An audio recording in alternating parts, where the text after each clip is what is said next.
लेकिन वो सफल क्यों नहीं हुए? भारत दोबारा विश्व गुरु क्यों नहीं बना? भारत दोबारा सोने की चिड़िया क्यों नहीं बना? आप मुझे बताइए।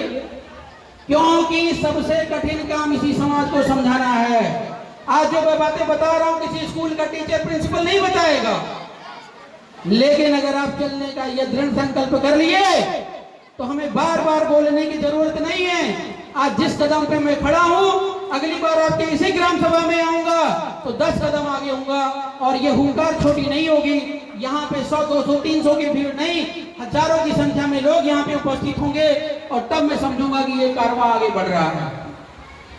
तो ज्यादा नहीं, और बाकी मैं चाहूंगा कि आप लोग कांटेक्ट में आइए, और हमारे बड़े भाई कहूं कि हम उम्र कहूं कि छोटे भाई कहूं, जो भी कुछ है, बहुत ही प्रिय और बहुत ही डेडिकेटेड। आगामी लोकसभा का चुनाव आपके बीच में है, प्रधानमंत्री का चुनाव करना है, तो कई सारी सीटों पर हम लोग प्लानिंग कर रहे हैं। और आपके जो जहानाबाद सीट है, जहानाबाद जो सीट है, वहां से भाई रंजीत यादव जी को हम लोग प्रत्याशी के रूप में देखना चाहते हैं। ये पार्टी ने अपना प्रस्ताव आपके बीच में रखा है। अब आपको अपना फैसला सुनाना है, आपको अपना फैसला सुनाना है। अगर आपने अपना फैसला सुना दिया तो हमें मोहर लगाने में देर नहीं लगेगी। और आप, मुझे पता है कि रंजीत भाई से आप पूर्णतः संतुष्ट होंगे, और पूरी तरह आपके, क्योंकि गांव में आप हैं, तो गांव में देखो, गांव में हिजा बनाना बड़ा कठिन है, ध्यान रखना। गांव में अपनी इमेज बनाना, अरे भैया आप जाओगे ना तो क्या कहते हैं, तीन पीढ़ी का भी लोग बदला लेने के लिए खड़े होते हैं। कटा था तो उनके यहाँ जो हमारे खेत में जो है वो भैंसिया आ गई थी, तो उन्होंने हमारी भैंसिया को बांध लिया था, और उनकी माँ ने उनके यहाँ गए थे दूध लेने, तो उनके यहाँ पे दूध था लेकिन उन्होंने दिया नहीं था। मतलब गाँव में अब अपना वर्चस्व बनाना बहुत टिपिकल गाँव है। तो बाहर तो आप बना देंगे, मेरे बारे में आप कुछ नहीं जानते कि मैं इतना बड़ा कैसे हुआ, कितना अच्छा हूँ या कितना बुरा हूँ, लेकिन रंजीत भाई को तो आप जान रहे हैं ना, जान रहे हैं ना विधिवत? बताइए, हाथ उठा के बताइए, मैं जान रहा हूँ। और अगर आप सभी लोग एग्री हैं तो हमारे साथ आप साथ दीजिएगा। रंजीत भाई जिंदाबाद, और बहन सुनीता यादव जी जिंदाबाद। और आज ही आप लोगों का निर्णय इस मोमेंट पर ले जाएगा कि आगे हम लोग लोकसभा 2024 जहानाबाद से धुआंधार तरीके से लड़ेंगे। और एक बात आपको स्पष्ट बता दूं कि आपको मैं दिखाऊंगा कि जहां पर हम प्रत्याशी उतारते हैं वहां भी पूरा महाभारत हो जाता है।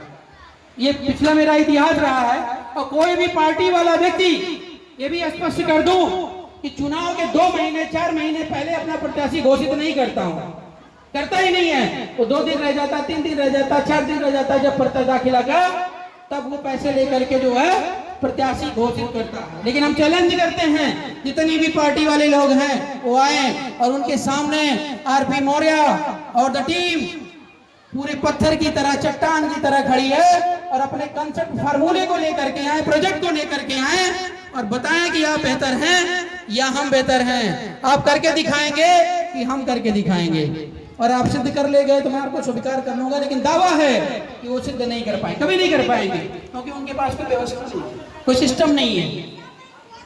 अभी तक आप ये समझिए, भारत देश में ऐसे नेता नहीं हुए हैं कि जो आपका अपना परिवार का सदस्य मानते हैं, अपना घर मानते हैं, आपके बच्चे को अपना बच्चा मानते हैं।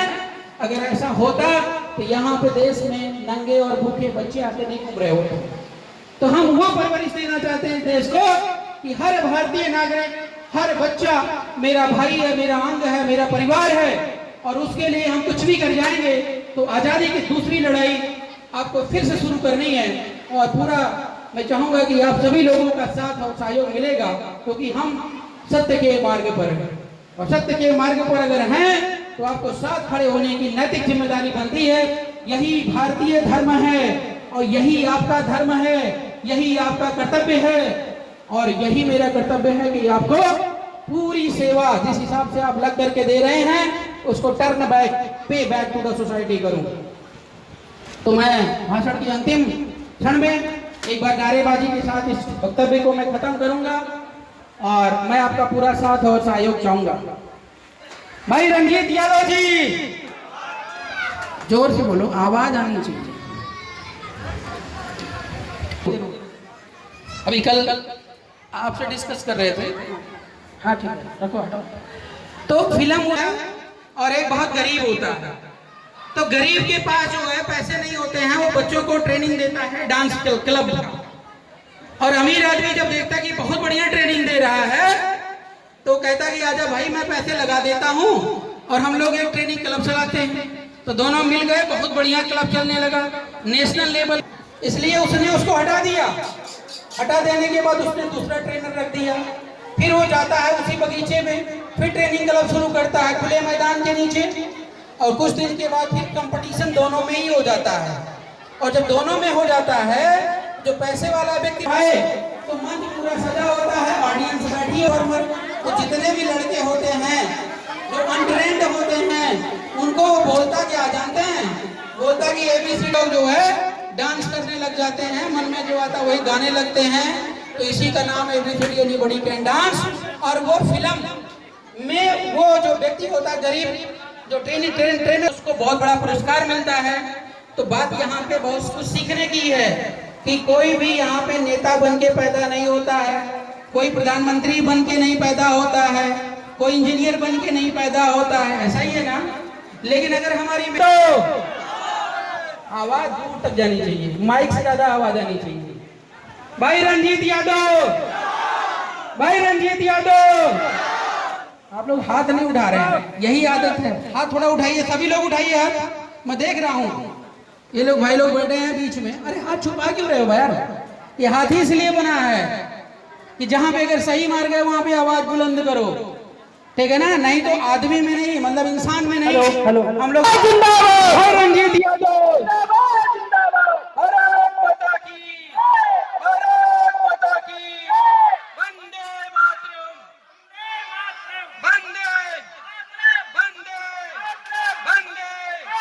भारतीय राष्ट्रीय पार्टी जिंदाबाद, जिंदाबाद, भारतीय राष्ट्रीय पार्टी जिंदाबाद, जिंदाबाद, अशोक राज, अशोक राज, अशोक राज, अशोक राज। बहुत बहुत धन्यवाद। इसी तरीके से आवाज अगर आप लगाएंगे तो बिहार के हर कोने कोने में आवाज जाएगी। अशोक राज का मतलब आपके दिलों पे राज। और जिंदाबाद, जिंदाबाद, जिंदाबाद, जिंदाबाद, जिंदाबाद, जिंदाबाद, जिंदाबाद, जिंदाबाद, जिंदाबाद, जिंदाबाद, जिंदाबाद, जिंदाबाद।